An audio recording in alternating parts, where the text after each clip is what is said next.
energía. El cuerpo descompone la mayor parte de los alimentos que come en azúcar, también llamada glucosa, y los libera en el torrente sanguíneo. En esta charla revisaremos las causas, como dijo bien Coti, la prevención y los factores de riesgo. Dicho esto, le doy el pase a la doctora María Consuelo. Gracias por esta charla. Muchas gracias. Bueno, buenos días a todos. Como ya dijeron, mi nombre es María Consuelo Enríquez. Soy médica general y estoy en representación de nuestra compañía MediSmart. ¿Ya? Doctora, quería Cuénteme. avisar que estamos grabando la charla. Recién empezamos Perfecto. a grabar. Ya. Perfecto. Ok. Entonces, primero, ¿qué es la diabetes mellitus? La verdad es que la diabetes mellitus no es una enfermedad en sí sola, sino que es un grupo de enfermedades. Y la que es más conocida es la diabetes tipo 2, que es la que vamos a hablar el día de hoy. ¿Ya? Como decían previamente, esto se caracteriza por un aumento sostenido de azúcar en la sangre y también, por otra parte, resistencia a la acción de la insulina, que es una hormona. Y ahí vamos a hablar un poquitito más. ¿Ya? El tema con la diabetes es que produce muchas complicaciones de salud a largo plazo, tanto enfermedad como muerte. Y en nuestro país, un 12.3% sufre de esta enfermedad, ya que no es algo menor. De todos los adultos mayores, el 30%, o sea, casi uno de cada tres, tiene diabetes. Y del total de pacientes diabéticos, el 86% más o menos sabe que es diabético, ¿ya? Pero de estos pacientes que saben que son diabéticos, un poquito más de la mitad, solo el 58%, mantiene controles de salud. ¿Ya? Es decir, casi la mitad no se mantienen controles. ¿Por qué se produce la diabetes mellitus 2? La verdad es que esta es una enfermedad que nosotros decimos que es multifactorial. Es decir, son varios factores los que se acumulan y hacen más riesgoso que uno padezca de esta enfermedad. ¿Ya? Los factores más importantes que se han estudiado respecto a la diabetes es la obesidad y el sobrepeso. El otro punto importante claramente es la alimentación, comidas con carbohidratos simples, como las que vemos en la foto, ¿ya? Y obviamente el poco consumo de fruta, verdura, etc. El sedentarismo también es una causa muy importante de riesgo de diabetes mellitus, de prediabetes también. Y acá en Chile, más o menos 9 de cada 10 personas somos sedentarios. Es decir, una persona por cada 10 hace ejercicio y los otros 9 no hacen actividad física. Ya esto es un dato súper importante. Y en cierta medida, también los factores genéticos nos condicionan a tener más riesgo de diabetes. Por ejemplo, si mi mamá o mi papá es diabético, yo igual tengo más riesgo de desarrollar una diabetes en mayor o menor medida. Bueno, ¿y por qué se produce la diabetes tipo 2? Como bien decían previamente, esta es una alteración en cómo el cuerpo utiliza la energía que es la glucosa. Ya uno obtiene la glucosa a través de los alimentos, ahí está el estómago, luego pasa por el intestino y en el intestino es absorbido al torrente sanguíneo, ya a la sangre. Pero el azúcar en la sangre no tiene ninguna función relevante. De hecho, no es tan bueno que el azúcar quede en la sangre, sino que el azúcar tiene que pasar donde verdaderamente hace efecto, donde genera la energía, que es en los órganos y en los músculos. ¿Ya? Entonces, cómo el azúcar pasa de la arteria al músculo o al hígado? A través de la insulina. Ahí hablamos de la insulina. La insulina es una hormona que genera el páncreas, que es un órgano que tenemos cerquita, más o menos cerquita del estómago. ¿Ya? Entonces, esta insulina, digamos en palabras fáciles, que actúa como un puente o como una puerta de entrada del azúcar de la sangre hacia el músculo, que es donde ahí genera su función. ¿Ya? Entonces, hay veces que debido a la alta cantidad de azúcar permanente en la sangre, es que los órganos dejan de responder bien a la insulina. Entonces, pasa que el cuerpo en ese caso tiene que generar más insulina y eso genera más resistencia y así es como un círculo vicioso. ¿Ya? Y finalmente, si es que no podemos hacer pasar el azúcar de la sangre a los músculos o a los órganos, esta sangre queda, o sea, este azúcar queda dando vuelta en la sangre y esto genera la hiperglicemia, que ahí se genera el problema, cuando el azúcar queda dando vueltas en la sangre. Entonces, ¿cómo se diagnostica la diabetes mellitus? Ya el examen principal, el primer examen que hay que tomar es la famosa glicemia en ayunas. Ya el examen de ayunas que uno se toma, espera 8 horas y se toma el azúcar en la sangre venosa. ¿Ya? Y cuando está sobre igual o sobre 126, ahí nosotros ya pensamos que la persona tiene diabetes. ¿Ya? Glicemia sobre 126. Y en ese caso se vuelve a repetir el mismo examen de ayuna, o sea, de glicemia en ayunas. Si vuelve a salir sobre 126, ya está confirmado que esto es una diabetes. El otro examen, cuando no queda muy claro con el examen en ayunas, que se manda a pedir, es el test de tolerancia a la glucosa oral. Es donde le pasan un vaso de una cosa bien dulce, que es la glucosa, y hay que esperar 2 horas para ver cómo sale el resultado. Si este resultado sale en 200 igual o más, mayor o igual a 200, esto también es diagnóstico de diabetes. Y por último, si es que uno toma un azúcar en la sangre, no en ayunas, sino cualquier hora del día, y esta sale igual o más a 200, es sugerente de diabetes, pero tiene que haber algún síntoma que nos haga pensar en diabetes. ¿Ya? ¿Y cuáles son estos síntomas? Estos síntomas los conocemos como las 4P. ¿Ya? El primer síntoma es la poliuria. ¿Qué significa esto? Significa orinar de manera abundante, orinar varias veces al día y mucha cantidad. La otra P es la polifagia, que significa aumento de la cantidad de comida que se ingiere, aumento del apetito, aumento del consumo de alimentos. La polidipsia es el aumento de la sensación de sed. Mucha gente refiere este síntoma de que andan con más sed, que no paran de tomar agua. Y el último es la baja de peso. Baja de peso, una persona que no hace mucho, no hace cambios en la dieta y empieza a bajar de peso, eso es raro y pudiese ser un signo de diabetes. Ya, entonces, ¿a quiénes vamos a tomarle exámenes? ¿En quién vamos a sospechar posiblemente una diabetes? Ya, primero, en toda persona adulta que tenga sobrepeso u obesidad. Ya, en esto caemos bastante de nosotros, creo yo. Y tiene que haber alguna otra condición más que nos haga sospechar o mal pensar en que pudiese haber una diabetes. Por ejemplo, si una persona tiene sobrepeso y es hipertensa, ojo, hay que tomarle exámenes. Si tiene problemas de colesterol, si ya tiene antecedentes de resistencia a la insulina, si tiene a un papá, una mamá, un hermano con diabetes, si es sedentario, que en esto, insisto, caemos el 90% de la población, y antecedentes de infarto al corazón, al cerebro. ¿Ya? Entonces, todas estas personas que caen dentro de esta clasificación deberían hacerse un control de glicemia una vez al año.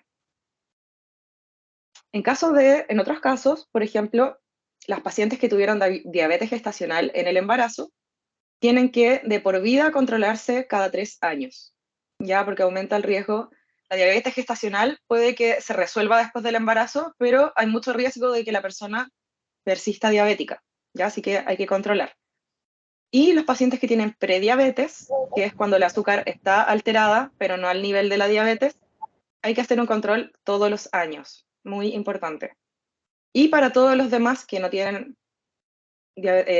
problemas de exceso de peso, que no tienen estos antecedentes que hablamos antes, desde los 45 años en adelante habría que hacer un chequeo, ojalá anual. Ya, es decir, la verdad es que hay varios factores que no son tan poco comunes que ya nos hacen pensar en que tenemos que chequearnos la glicemia, por lo menos una vez al año.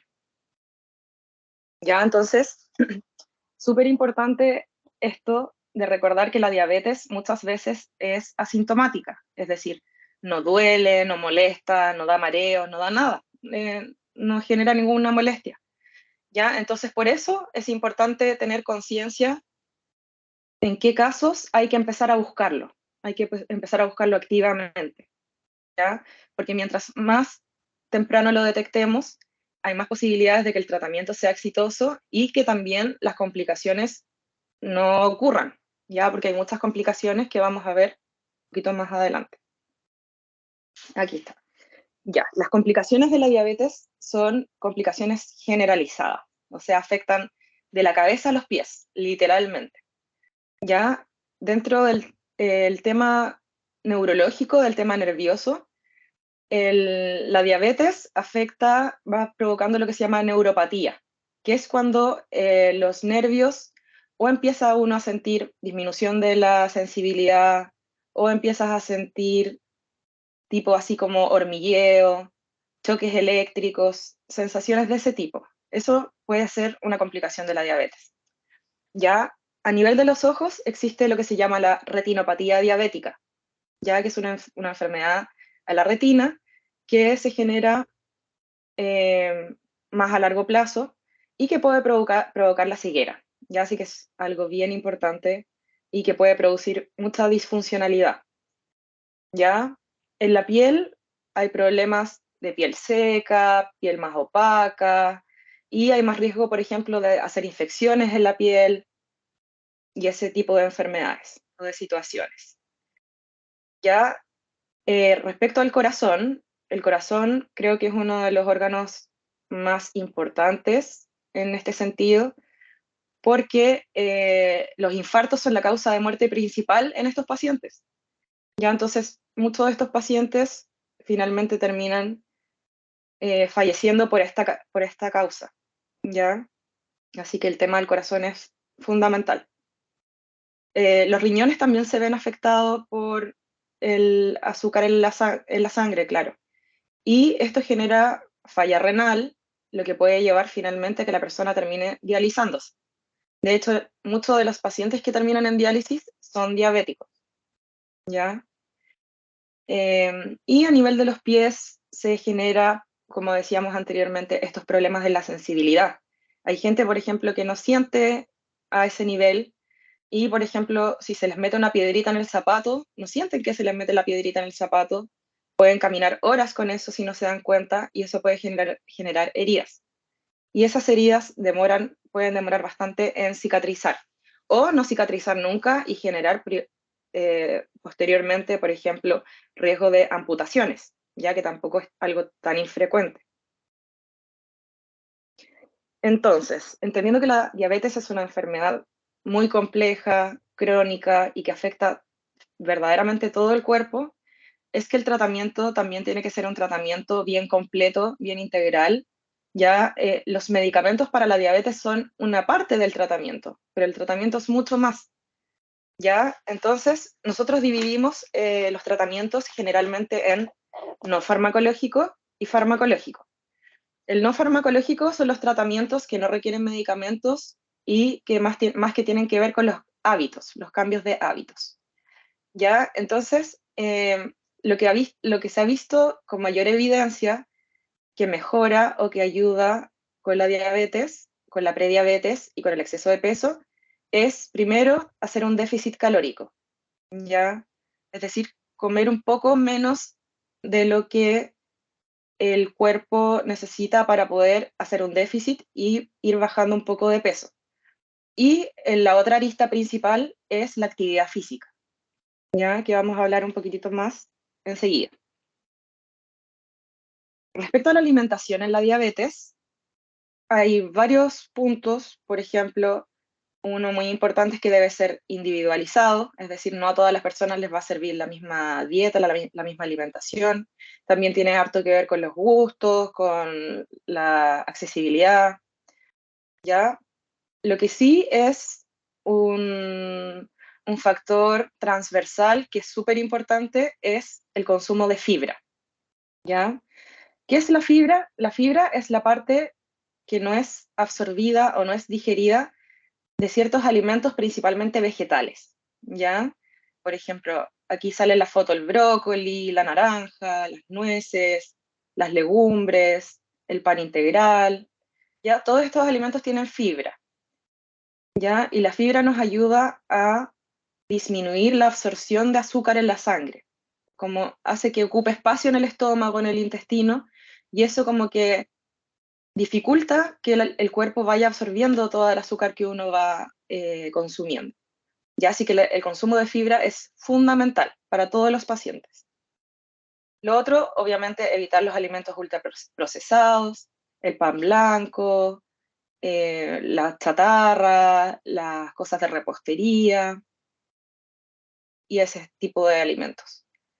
Y preferir verduras sin almidón. Los almidones son, por ejemplo, o los alimentos con almidones son, por ejemplo, el choclo, la papa, el zapallo. Ya no es que no lo puedan comer, sino que comer en menor cantidad o preferir otro tipo de vegetales sin almidón, por ejemplo, el brócoli, etc. Entonces, hay cierto tipo de dietas que han demostrado bastante eficacia en el tratamiento de la diabetes mellitus 2, ¿ya? Y estos son, primero, la dieta mediterránea, que es la que tiene más evidencia. La dieta mediterránea es una dieta alta en verduras, en pescados, en aceite de oliva, en aceitunas, palta, ¿ya? Esa es la dieta mediterránea y es muy efectiva para hacer estos cambios en pos de mejorar la diabetes. La otra dieta es la dieta basada en plantas, que como bien dice su nombre, es una alimentación muy rica en frutas, en verduras, en legumbres, en cereales, ¿ya? Y baja en alimentos procesados y también baja en carnes, ¿ya? Y la otra dieta que se ha visto tener resultados es la dieta low carb, que es la dieta baja en carbohidratos, ¿ya? Esta dieta se carga más hacia las carnes, los quesos, los huevos, cierto tipo de verduras, frutos secos, ¿ya? Es decir, harta proteína, harta grasa, poco carbohidrato, ¿ya? ¿Hay alguna mejor que otra? La verdad es que no. Más que nada, por eso va a depender mucho del gusto de cada persona, porque hay personas que les gusta más comer carne, hay otras que les gustan más las verduras, entonces cada uno tiene que buscar qué es lo que más le acomoda a uno. Sobre el ejercicio. Bueno, como les decía, el ejercicio es un pilar fundamental en el tratamiento de la diabetes, ¿ya? Para empezar, todo sirve, ¿ya? Todo esfuerzo, todo sirve. Y lo que se recomienda es comenzar con caminatas que sean un poco más rápidas de lo normal, ¿ya? Y empezar por 10 minutos, está súper bien al principio, pero lo ideal sería ya llegar en algún momento a 30 minutos. Y lo ideal es hacerlo, ojalá, unas 5 veces a la semana, idealmente, ¿ya? Pero, como les digo, toda actividad física sirve. Es mejor hacer 10 minutos de caminata que no hacer nada, ¿ya? Así que, súper importante. Y esta indicación también es muy importante para los pacientes con resistencia a la insulina, ¿ya? Porque esto está demostrado que la actividad física reduce la resistencia a la insulina. Hay otro tipo de ejercicios que también son fundamentales, ¿ya? Porque el otro es ejercicio más aeróbico, y estos son ejercicios de resistencia, ya que son ejercicios más de fuerza. Por ejemplo, hacer flexiones de brazo o sentadillas, o por ejemplo usar mancuernas. Si no tienes mancuernas puedes usar botellas con arena, ¿ya? Y lo ideal es hacer estos ejercicios más de fuerza, ojalá 2 a 3 veces a la semana, en días no consecutivos, ¿ya? Y ojalá que pueda abarcar todos los grupos musculares, brazos, piernas, tronco, glúteos, etc. ¿Ya? Entonces, tanto la actividad aeróbica como la actividad de resistencia son fundamentales para el tratamiento, ¿ya? Lo ideal sería ver la actividad física como un medicamento más, no como algo opcional, no como algo que quiero o no quiero hacer, sino más bien, así como uno se toma la metformina, uno debería tomar o hacer esta actividad física a cierta dosis para poder ver resultados. Ya, si solo nos enfocamos en tomar pastillas y tomar los medicamentos, probablemente el tratamiento no va a andar tan bien. Y lo ideal es que ya cuando uno está haciendo ejercicio es por lo menos asegurar 150 minutos, ojalá 200 minutos a la semana. Eso sería más o menos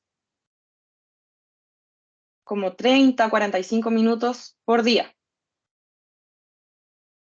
¿Ya? Así que todas estas medidas en la actividad física son, insisto, fundamentales. Ojalá que siempre sean parte del tratamiento. Y ahora les voy a hablar un poquitito de un enfrentamiento que creó la Sociedad Chilena de Diabetología, que se llama el enfrentamiento arcoíris. Ya por eso cada letra de la palabra diabetes está con un color distinto, porque cada letra se enfoca en un pilar fundamental del tratamiento de la diabetes. El primer pilar es lo que hablábamos de la alimentación y el peso. Ya lo que se busca en esta área del tratamiento, es más que nada mantener un peso normal, o si uno está con exceso de peso, ojalá reducir el 5% del peso. Ya, esto obviamente es parte fundamental, la atención con nutricionista, para que nos apoye en este sentido. Ya, esa es la parte principal e inicial del tratamiento. El otro pilar que ya habíamos hablado es la actividad física. Ya, la actividad física, el objetivo es al menos hacer 150 minutos semanales de actividad aeróbica, que era caminar, trotar, bicicleta estática. Ya, esa es como la meta ideal. Ya, 150 ojalá, 200 ideal. Ya, y agregar, como les decía, esas 2 a 3 veces de actividad física ya de resistencia.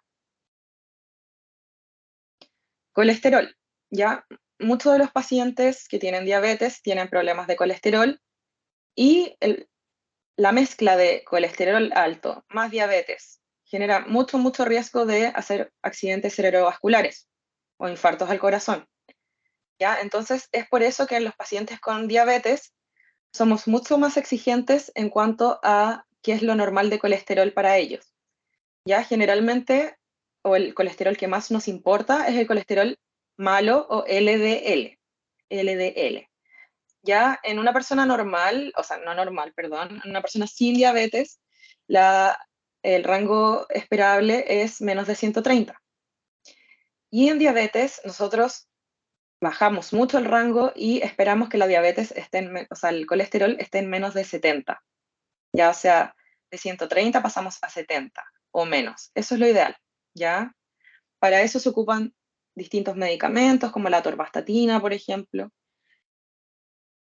¿ya? Y como les digo, el diagnóstico, o sea, el tratamiento de la diabetes es un tratamiento mucho más que tomar una pastilla para la diabetes. Ya es todo esto tenemos que asegurarlo. La presión arterial también es un factor súper importante porque también aumenta el riesgo de infartos, de problemas cardiovasculares, a la circulación. Y nuestro objetivo es que las personas por lo menos tengan una diabetes, o sea, una presión en menos de 130 con menos de 80. Ya eso es lo ideal. Si están sobre 130 con 80, ya ahí uno tiene que pensar en dejar medicamentos para la presión. ¿Ya? Así que la presión también es muy importante. Y aquí viene la glicemia, que como ven ustedes es una parte nomás, no es la parte más importante del tratamiento. Es una parte nomás de todas estas 7 áreas que tenemos que ver. ¿Ya? Y en la glicemia nosotros nos enfocamos en un examen que se llama la hemoglobina glicada o la hemoglobina glicosilada, ¿ya? Que muchas personas la conocen como el acusete. ¿Ya? ¿Y por qué es el acusete? Porque este examen nos muestra cómo ha estado la diabetes los últimos 3 meses desde que se tomó el examen. ¿Ya? Entonces, este examen nos muestra con bastante certeza cómo ha estado la diabetes en los últimos meses, y con eso uno puede ir enfocándose en, dependiendo de la persona, de la edad, a qué meta queremos llegar. Generalmente en los pacientes jóvenes la meta de hemoglobina glicada es más o menos 6,5%, ¿ya? Y en pacientes más adultos mayores, puede ser 7,5, 8%. ¿Ya? Entonces la hemoglobina glicosilada es un examen fundamental para el seguimiento de la diabetes.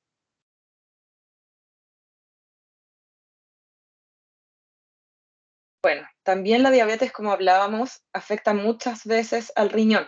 Es uno de los órganos más afectados en general. ¿Ya? ¿Y cómo vamos viendo cómo está el riñón en general? Con un examen de orina. Un examen de orina que muestra cuánta proteína va saliendo a través del riñón. ¿Ya? Si este examen está sobre 30, esto ya nos hace pensar que hay más riesgo de problemas al riñón, y por lo tanto también habría que empezar algún tipo de tratamiento, ya farmacológico. Y el tabaquismo, lo ideal es suspenderlo o disminuirlo, ya que el tabaco afecta directamente con el riesgo de generar diabetes y también con problemas vasculares, infartos o problemas de circulación hacia las piernas. ¿Ya? Así que el tabaco verdaderamente de por sí es un pilar muy importante para disminuir el riesgo de complicaciones, y también los pacientes que tienen riesgo de hacer diabetes, que esta no se desarrolle.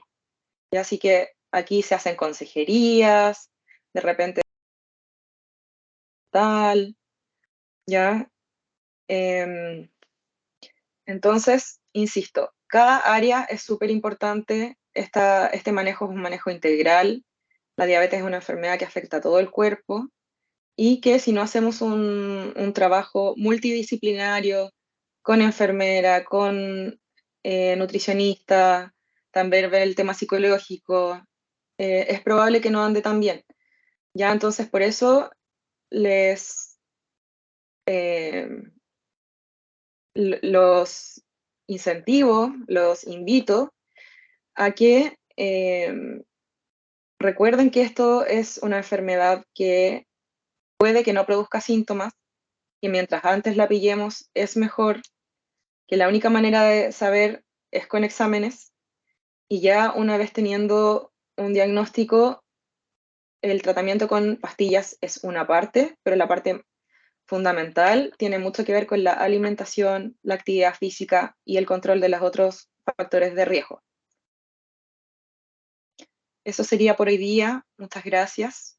Quedo atenta a dudas, consultas. Muchas gracias, doctora. Si hay alguna consulta, la pueden dejar escrita en el chat y las vamos leyendo y la doctora la va respondiendo. Ahora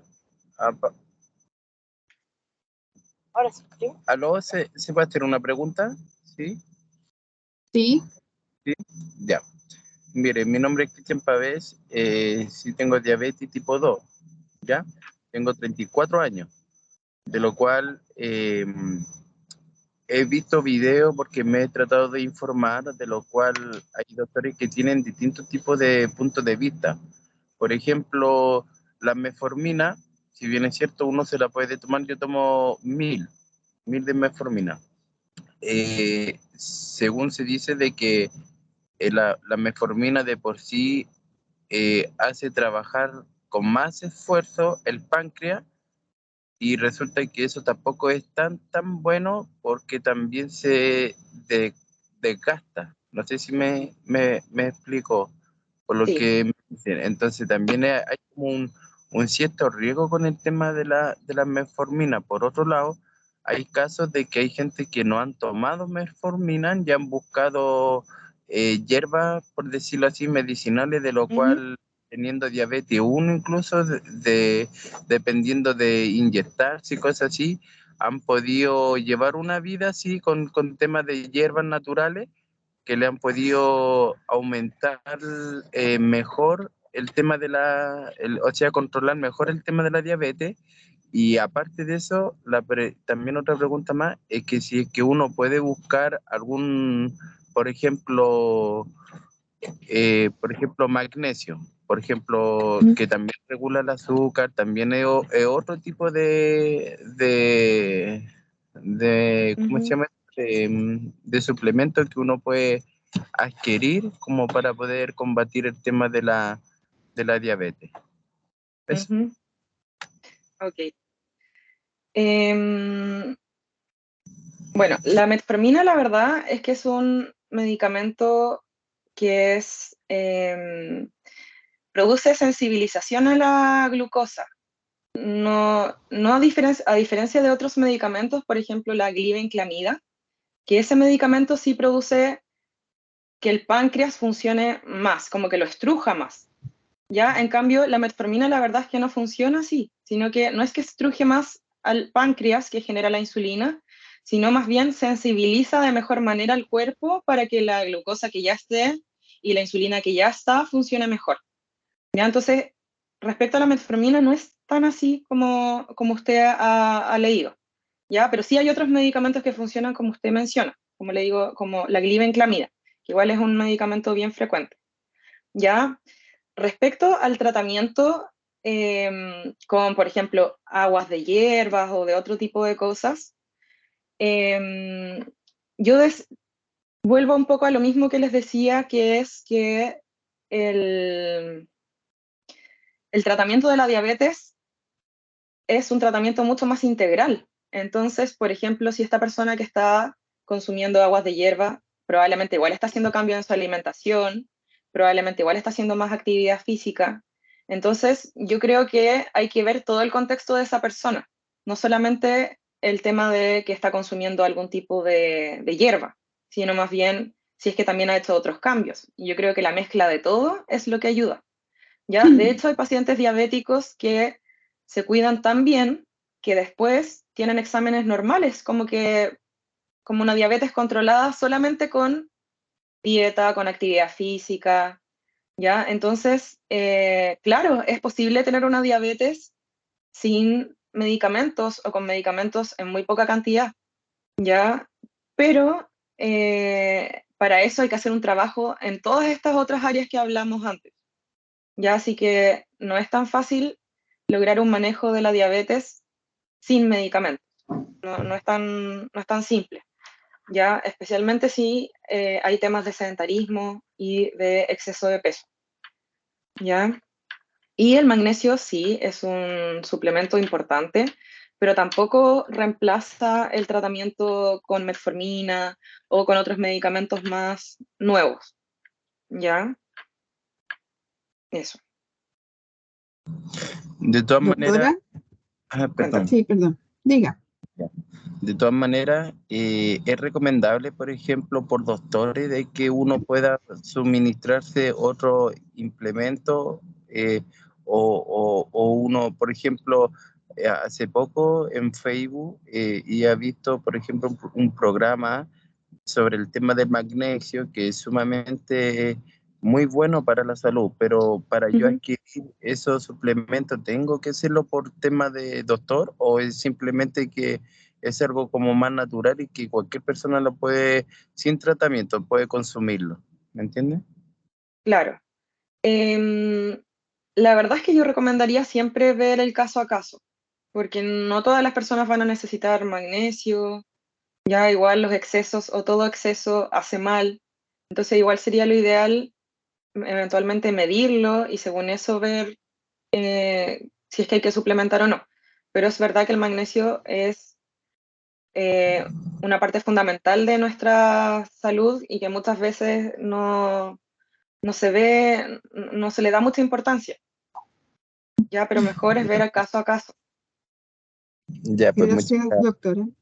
Em, Acá hay una pregunta que dice, al uno tener resistencia a la insulina, ¿se convierte en diabético? Y hay otra pregunta que es más o menos parecida, Ujú. que es, ¿cómo se sabe si es resistencia o derechamente diabetes? Ya.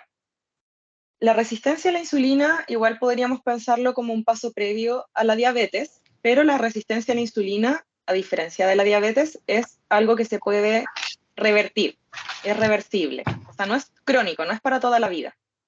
¿Ya? Y en el fondo la resistencia a la insulina es lo que hablábamos en un momento, de que el cuerpo no reacciona bien hacia la insulina, que es una hormona, y el cuerpo va generando, a raíz de que no funciona la insulina que ya da vueltas, el cuerpo tiene que generar más y más insulina para que recién el cuerpo reaccione a esta cantidad de insulina y genere su función. Entonces, la resistencia a la insulina es más bien un diagnóstico clínico. ¿Ya? ¿Qué significa eso? Que más que tener un examen que nos diga, yo soy resistente a la insulina o no, es más que nada un fenotipo, un paciente tipo. ¿Ya? ¿Cuál es el paciente tipo más o menos de la resistencia a la insulina? Es un paciente que suele tener exceso de peso, que suele ser sedentario, que suele tener problemas o dificultades en la alimentación, ¿ya? Y que muchas veces tiene un signo característico, que es muy decidor, que es la cantosis nigricans, que es cuando, no sé si ustedes han visto de repente que en el cuello la gente atrás tiene como piñén, tiene como oscuro, ya como que pareciera que está sucio. Eso es resistencia a la insulina, ¿ya? Lo otro, de repente a la gente le salen como unos granitos de carne en el cuello, ya unas cositas como de carne para afuera. Eso también es un signo de resistencia a la insulina, ¿ya? Entonces, esos signos, ese contexto nos hace ya pensar que la persona es resistente a la insulina. Y los exámenes como el OMA, la insulina, algo nos ayudan, pero no tanto, la verdad. ¿Ya? Entonces es un tema más clínico. En cambio, bueno, y en los pacientes que tienen resistencia a la insulina, si uno les ve el azúcar en la sangre está normal, no hay aumento del azúcar en la sangre. ¿Ya? Entonces, esa es la diferencia. En cambio, en un paciente diabético, probablemente el paciente diabético también tiene resistencia a la insulina, pero ya el azúcar de la sangre ya está alto, sobre 100, sobre 126 en el caso de la diabetes. ¿Ya? Entonces, sí, la resistencia a la insulina pudiese ser el paso previo a la diabetes, pero no es una enfermedad crónica, es reversible y el mejor tratamiento para la resistencia a la insulina es la actividad física, por lejos, lejos, lejos, lejos. Mejor incluso que la metformina. ¿Ya? Igual se pueden usar las dos en conjunto, pero sin actividad física probablemente la metformina tampoco va a ayudar tanto. ¿Ya? Eso. Hay otra pregunta que dice, tengo diabetes y la vitamina D baja, ¿tiene relación? La verdad es que no tanto, pero sí la vitamina D tiene harto que ver con la salud de los huesos, ¿ya? Y con la salud mental también, con la salud mental. Entonces, quizás por la parte neurológica podría tener algún tipo de relación, pero no es una relación tan directa en realidad, ¿ya? Así que sí es importante, a mi parecer, tomar la vitamina D en todos los pacientes y suplementar en caso de que esté baja. Pregunta que dice, ¿la creatinina es el examen que nos informa sobre la proteína? No. La creatinina nos informa cómo está funcionando el riñón, si está con una función normal o no, pero el examen de orina es el examen que nos muestra el tema de la proteína. Está el examen de la orina completa, que es el examen típico que a uno le toman en general, pero hay un examen que es especial que se llama la RAC, RAC, que es la relación albúmina-creatininuria. Es una fórmula que se saca para ver qué tanta proteína está saliendo por el riñón y ese es el examen fundamental, la RAC se llama. ¿Ya? Ok, acá hay otra pregunta que dice, ¿qué endulzante es recomendado? Ahí esa información es un poco controversial porque igual se ha visto en estudios que hay endulzantes que a largo plazo no se nota, no hay una diferencia en que haya mejor control de la diabetes, ¿ya? Entonces, la verdad es que yo creo que cualquier endulzante puede ser una alternativa, ya, pero tampoco es la solución, ni es una solución tan buena, digámoslo así. Ya está la stevia, está la lulosa, está la tagatosa. La verdad es que todas son más o menos similares, cambian más que nada en el sabor, en de qué están hechas, pero todas tienen más o menos la misma función. Ya, la verdad es que igual se puede agregar azúcar eventualmente. Ya, lo ideal es intentar bajar un poco la, la cantidad de dulce que uno come, intentar acostumbrarse a los sabores más neutros, con menos azúcar y menos endulzante. Eso es lo ideal. Obviamente eso es un proceso que es largo, que es de a poquitito, ya todo proceso que es más pausado, más constante en el tiempo va a causar mejor resultado. Ya así que quizás de repente hacer una mezcla si te gusta tomar con azúcar, un día con un poquito de azúcar y quizás unas gotitas de endulzante, ya, pero la verdad es que los endulzantes son controversiales. Esta es la verdad. ¿Ok? Dice otra persona, pregunta, ¿tiene relación lo bajo de la vitamina D con la resistencia a la insulina? La verdad es que no tanto tampoco. No tienen mucha relación estricta directamente con la vitamina D. Pero como lo hablábamos, es importante para la salud en general. ¿Ya? Otra pregunta dice, ¿cuál es la sigla del colesterol malo y su rango? El colesterol malo es el colesterol LDL, Low Density Lipoprotein, LDL. ¿Ya? Y ese, como les digo, va a depender de cada persona. En una persona sin diabetes es 130 o menos. En una persona con diabetes es 70 o menos, es decir, casi la mitad menos. ¿Ya? O sea, es muy estricto. Igual en los pacientes con infartos, que tuvieron infarto del corazón, infarto al cerebro, el colesterol tiene que estar en 70 o menos, ya que es un rango bajito. Otra pregunta dice, ¿cómo evitar que avance la resistencia a la insulina? Ya. La resistencia a la insulina, como les digo, tiene directa relación con el tema del sedentarismo y de la alimentación. Entonces, la manera más eficaz de ir parando, ir deteniendo la resistencia a la insulina es hacer algo de actividad física. Idealmente 30 minutos, 5 veces a la semana, y ojalá después subir a 45 minutos, ojalá unas 5 veces a la semana. Yo sé que suena mucho, pero como les digo, para empezar todo sirve. Caminar 10 minutos, trotar 10 minutos, hacer cualquier actividad, bailar en la casa, ya toda actividad va a servir con este fin. Ya, así que yo siempre les digo a los pacientes con resistencia a la insulina que vean la actividad física como un medicamento, que tiene una dosis, tiene una frecuencia, ya, eso. Hay otra pregunta, dice, hoy tomo Sig Duo XR dapagliflozina, ¿Mm? pero constantemente me están cambiando diferentes metformina y qué diferencia existe entre el que se inyecta y el que se toma pastilla. Em, la diferencia está en que más que nada la tolerancia oral. Hay muchas veces que la metformina cae un poquito mal al estómago, entonces ahí puede la gente tener problemas. Ya, y las cosas inyectables no generan este problema gastrointestinal, entonces de repente son mejores toleradas. Ya, bueno, lo que es más inyectable son las insulinas o los medicamentos más nuevos. Y, pero la verdad es que los medicamentos como el Sig Duo es un medicamento bastante efectivo. Ya es uno, porque tiene la dapaglifosina, que es un medicamento un poquito más nuevo. Ya, entonces,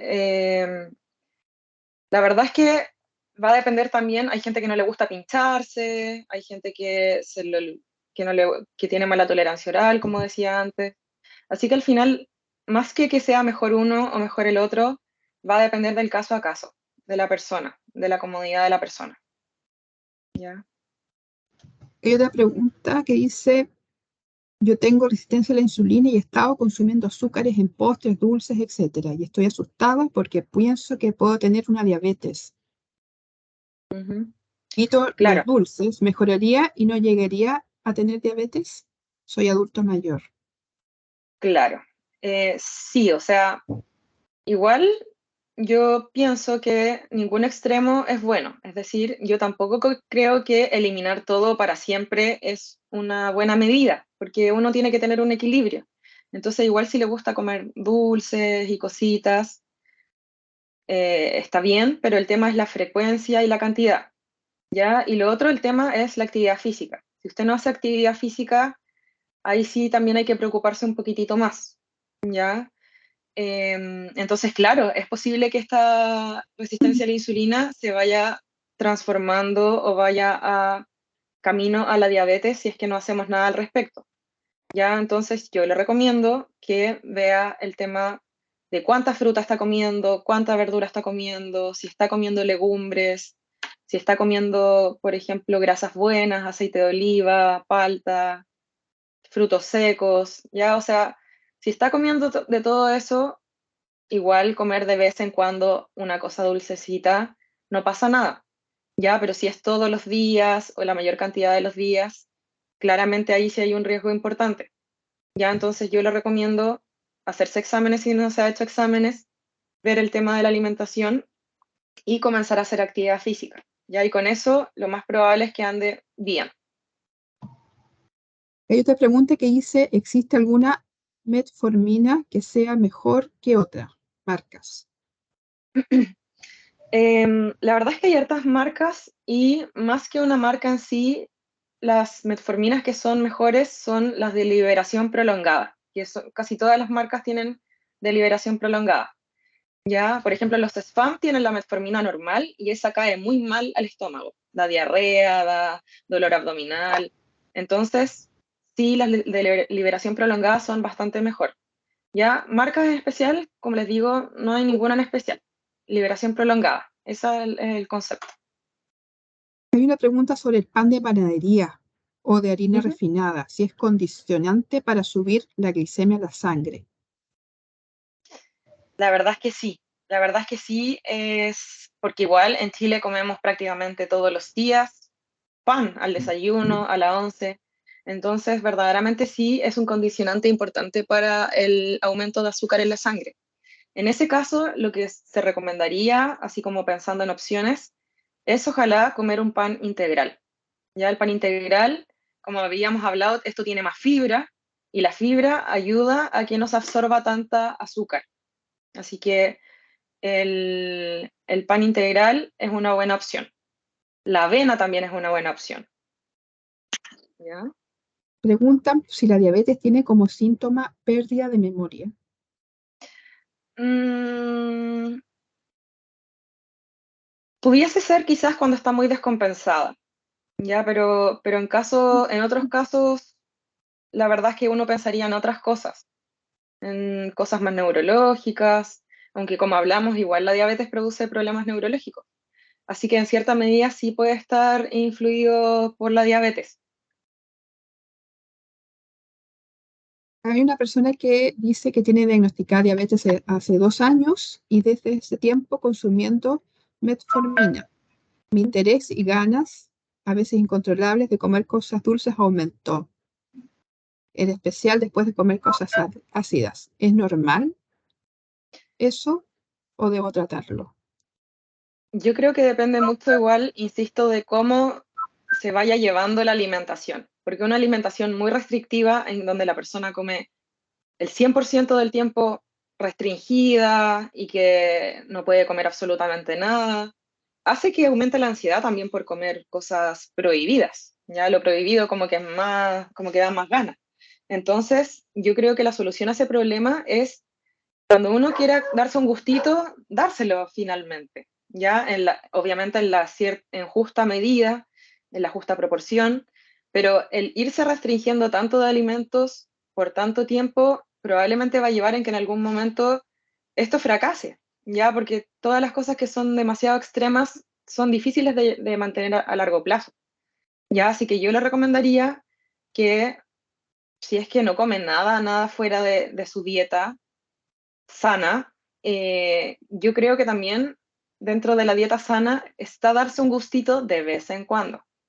¿Ya? Así que ojo con los extremos, ¿ya? Los extremos no son buenos, ¿ya? Y para ir cerrando, se me quedó una pregunta que no la había leído. Dice, ¿cómo puedo ayudar a una persona con diabetes que tenga un alza de azúcar? Me refiero a algo inmediato, fuera de ir o aparte de ir a urgencia. ¿Qué se debe hacer? O no se descompensan, ¿no? Claro. La verdad es que en ese caso es difícil hacer algo en casa, porque ya el azúcar cuando está muy alta necesita probablemente insulina, que es algo inyectable. Ya, entonces no hay así como que uno pueda darle una agüita con limón y eso se vaya a bajar.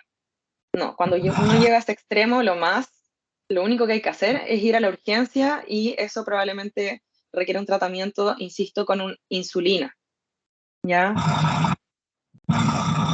¿Puedo hacer una consultita? ¿Sí? Cuéntame. Permiso. Sí, diga. En caso de, por ejemplo, ¿qué gravedad tiene el coma diabético? Por ejemplo, cuando uno le llama coma diabético, Ujú. ¿a qué se hace referencia? ¿A que la persona, por ejemplo, está en un estado de casi muerto? ¿Y qué síntomas aparece antes del coma diabético como para tratar de hacer algo ante una situación como esa? ¿O es solamente llevarla al médico nomás y esperar respuesta? Eso. Claro, es que cuando hay un coma diabético es porque hay una diabetes totalmente descompensada. Es una persona que no se trata nada, que nunca ha ido al doctor, que hace como que no tiene diabetes. Ya entonces se genera eh, letargo, decaimiento, desorientación. Entonces la persona empieza quizá a actuar un poco más raro. Ya hay personas que se pueden desmayar, mareos, taquicardia. Entonces son cosas poco específicas, ¿ya? Y la verdad es que esos casos ya son una urgencia. No es algo habitual, son urgencias y son cosas que se manejan en urgencias, probablemente hay que tomar exámenes de urgencia y otro tipo de cosas.